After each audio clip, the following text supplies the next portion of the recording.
Have you ever felt like you were in the middle of a storm, with everything around you falling apart and no way out in sight? The story of Noah is a powerful reminder that even in the most desperate situations, there is hope and an opportunity to start over. Imagine a world where everything you know is about to be destroyed, and you are the only one who can ensure the survival of your family and creation. Noah faced this reality when God gave him the mission to build an ark, a promise of salvation in the midst of chaos. The story of Noah shows us that, despite adversity and doubt, faith and obedience can transform despair into a new opportunity. Get ready for a journey that touches the heart and teaches us about resilience, renewal, and the strength of believing in a new beginning.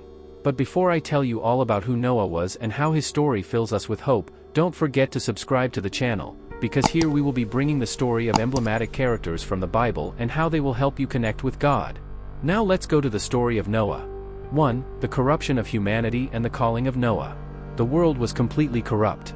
People lived in total wickedness, with no regard for God or their fellow man. Violence, injustice, and cruelty dominated the earth, and the hearts of men were constantly turned toward evil. The scene was one of total moral decay, and God's creation, which had once been good, was now deeply stained with sin. God, seeing all this corruption, was deeply grieved. Humanity had strayed too far from him, and wickedness had spread like a plague. So God decided that he would destroy the earth with a great flood in order to cleanse it. However, in the midst of all this wickedness, there was one man who was different, Noah. Noah was a righteous man, blameless in his generation, and who walked with God. While everyone around him was giving in to sin, Noah remained faithful and obedient. It was then that God spoke to him.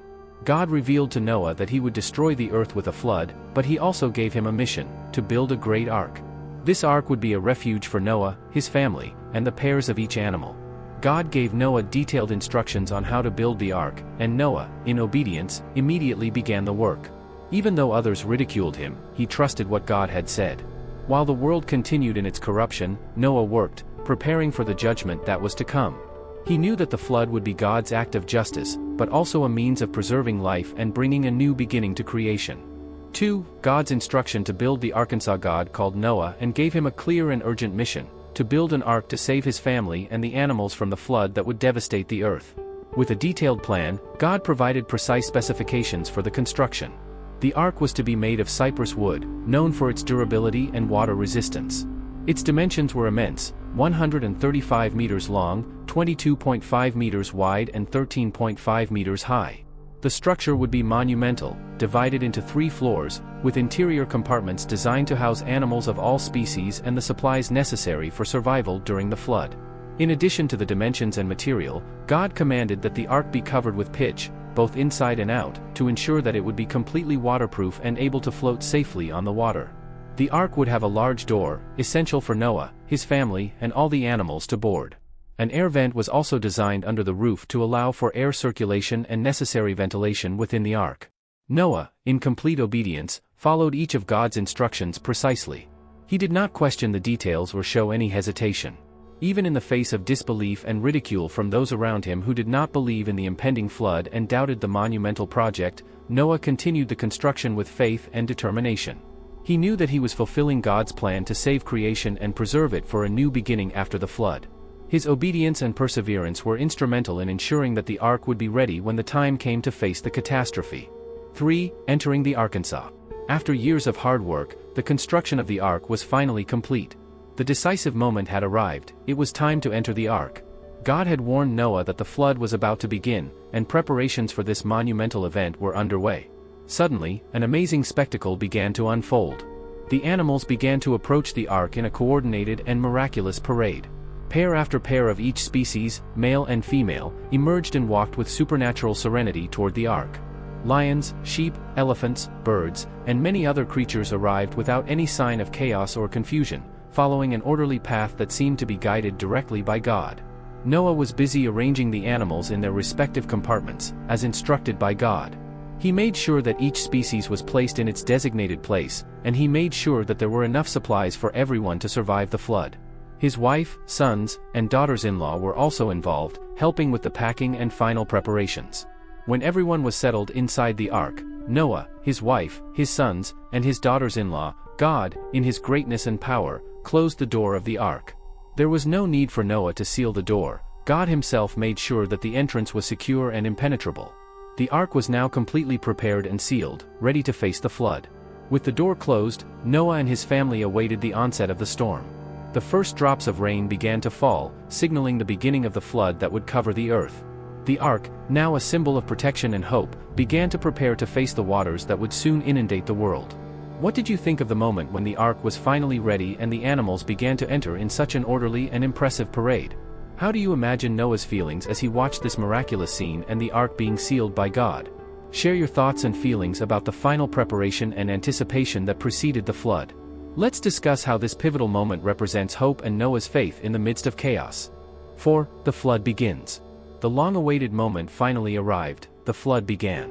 Inside the ark, Noah and his family were prepared to face what was to come, but the scene outside the ark was increasingly threatening. The sky, which had previously been clear and calm, was now overcast and threatening, covered by dark clouds that seemed to portend impending chaos. The wind blew with increasing force, and thunder rumbled in the distance, creating an atmosphere of unease and expectation. Suddenly, the first drop of rain fell. At first, it was just a few scattered drops, but it quickly grew in intensity. The rain began to fall heavily, turning the sky into a thick, heavy curtain of water that seemed to fall over the ark. The sound of the rain mixed with the thunder, creating a tumultuous symphony that reverberated throughout the ark. Simultaneously, God opened the floodgates of the heavens, and the underground springs burst forth, contributing to the devastation. The waters began to pour out of the ground with immense force, and the combination of the torrential rain and the emergence of groundwater caused the water levels to rise rapidly. The outside world began to be submerged under a growing layer of water. Rivers, fields, and even mountains were gradually covered by the ever-rising waters. The once familiar land was transformed into a vast, boundless sea.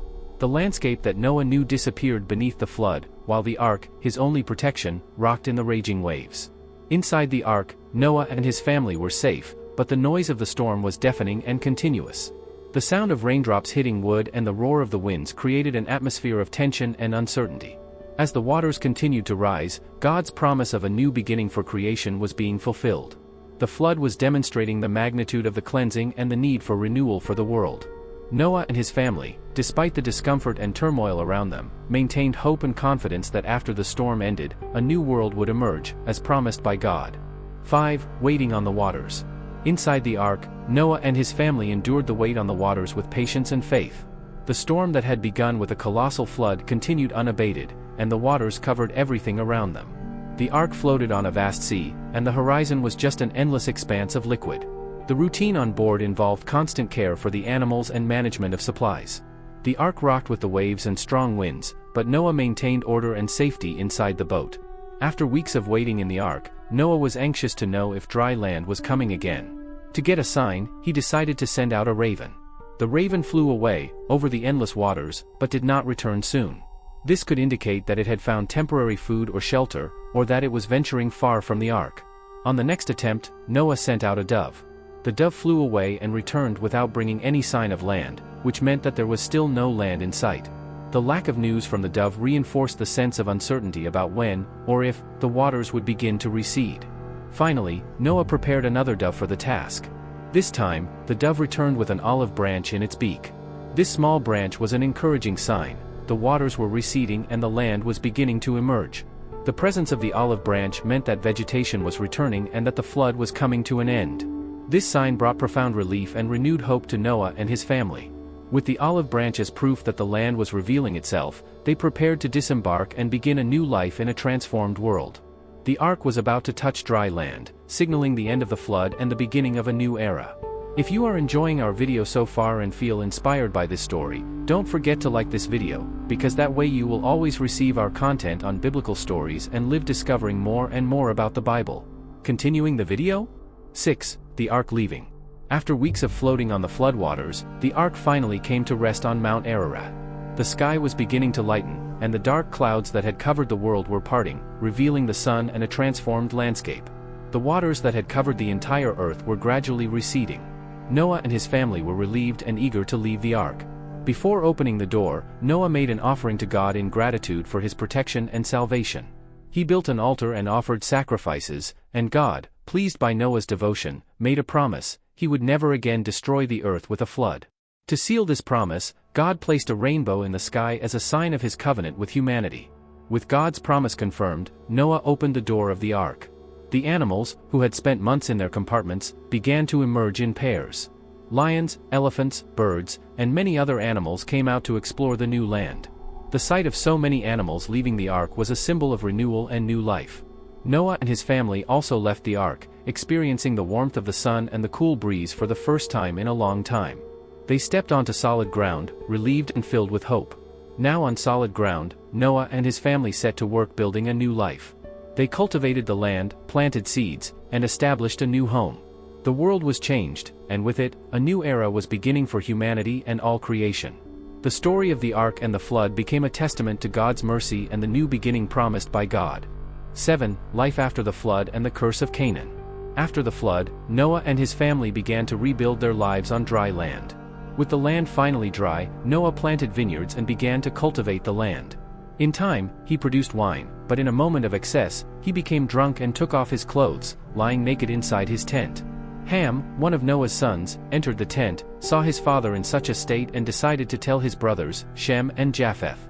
Upon hearing what had happened, Shem and Japheth quickly went to the tent. Showing respect and dignity, they covered their father with a cloak, without looking at him, to preserve his privacy. When Noah woke up and learned what had happened, he was very angry with Ham's behavior and pronounced a curse on Canaan, Ham's son. Noah declared that Canaan would be a servant to the servants of his brothers. This curse reflected the seriousness of Ham's disrespect. Noah, on the other hand, blessed Shem and Japheth, commending them for their respectful behavior. He prophesied that they would prosper and be successful in their future endeavors. Thus, life began to flourish again after the flood, bringing new challenges and opportunities for Noah and his family. The story of the curse of Canaan served as an important reminder of the consequences of disrespect and the importance of acting with dignity. From that moment on, the earth began to be populated again, and the new post-flood era began to unfold, following the covenant God had made with Noah. How do you interpret Noah's moment of disrespect after the flood and how it affected his family? What do you think of the way Shem and Japheth handled the situation, demonstrating respect and dignity? And what is your view on the curse of Canaan and the blessing bestowed upon Shem and Japheth? Share your thoughts on how these events shaped the lives of Noah and his family after the flood, and what lessons we can learn from this part of the story. If you were moved by Noah's journey and the profound lessons it offers us, be sure to subscribe to our channel for more inspiring stories and biblical teachings. Turn on the bell to receive notifications and stay up to date with our new videos.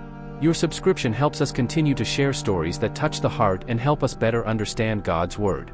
Thanks for watching and see you in the next video.